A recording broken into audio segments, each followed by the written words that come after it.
নমস্কার বন্ধুরা, আপনাদের সবাইকে এসবি বিনামালি চ্যানেলে স্বাগত। আজ আমি রান্না করে দেখাবো বেগুন আলু দিয়ে পার্শে মাছের ঝাল। তাহলে চলুন বন্ধুরা, শুরু করি আজকের রেসিপি। প্রথমে আমি এখানে পার্শে মাছ নিয়েছি, ভালো করে জল দিয়ে ধুয়ে লবণ হলুদ দিয়ে মাখিয়ে নেব। মাছটা মাখানো হয়ে গেছে, এবারে কড়াইতে তেল দেব।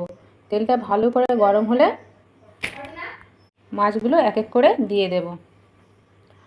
আমি মাছগুলো এখানে দুবারে ভেজে নেব, তাই অর্ধেক মাছ এখন দিলাম, বাকিটা পরে দেব।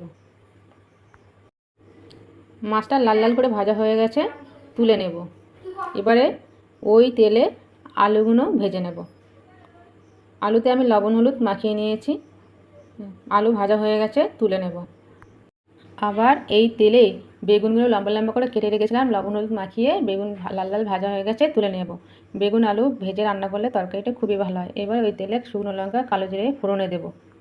আর একটা বড় সাইজের পেঁয়াজ কুচি করে রেখেছিলাম, সেটা দিয়ে ফোড়নের সঙ্গে ভালো করে ভেজে নেব। পেঁয়াজটা ভাজা ভাজা হলে টমেটো কুচি দিয়ে আরও ভালো করে পেঁয়াজটার সঙ্গে ভেজে নেব। এবার আদা রসুন কাঁচা লঙ্কা বেটে রেখেছি, সেটা দিয়ে দেব। দিয়ে ভালো করে মশলাটা কষিয়ে নেব। কিছুক্ষণ কষানোর পর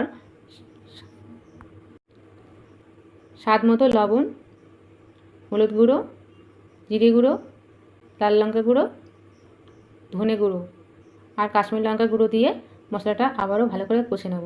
এবারে মশলা ধোয়ার জলটা দিয়ে দেব, যাতে মশলাটা পুড়ে না যায়। মশলাটা ভালো করে কষানো হয়ে গেলে ভেজে রাখা আলু দিয়ে মশলার সঙ্গে আবারও একবার কষে নেব। এবার পরিমাণ মতো জল দিয়ে দেব। জল ফুটে গেছে, এবার ভেজে রাখা বেগুনগুলো ওপর থেকে দিয়ে দেব।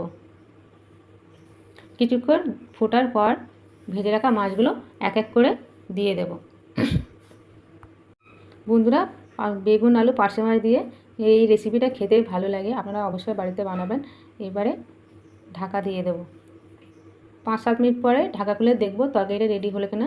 বন্ধুরা দেখুন, আমাদের বেগুন আলু দিয়ে পার্শে মাছের ঝাল রেডি হয়ে গেছে।